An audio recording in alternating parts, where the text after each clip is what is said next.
and welcome back to HVAC Talk, Let's Be Real. My name's Renee, I'm one of the owners of LCS. And I'm Samantha, I work here in the office at LCS. Okay, so our question this week is a direct question to Samantha. So Samantha, you've been here with us for over a year, you've been through a summer. What do you tell people if somebody calls in and says, hey, my air conditioner just doesn't seem to be cooling as well as it should? I would ask them if they have changed their filter recently. Okay, so that seems pretty simple. Why is that important?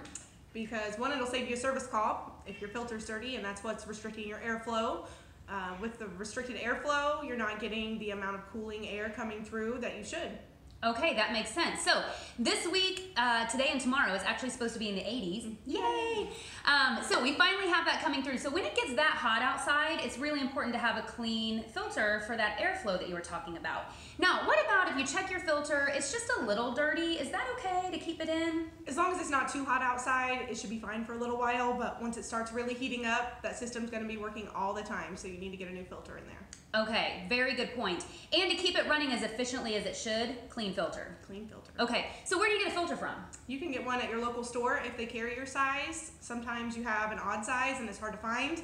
We do have a filter fetch program here at LCS. We can give you a code.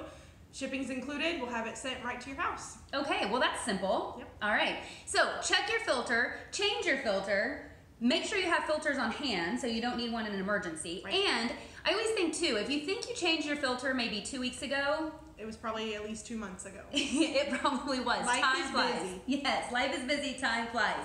So that's our tip for the week. It is gonna start to heat up a little bit. Make sure you have a clean filter. It really can save that service call. You don't wanna spend, $69, $89 with a company to come out and tell you that your filter's dirty. Yes. So keep that in mind. We hope that helps for this week. We will see you next week on HVAC Talk, Let's Be Real.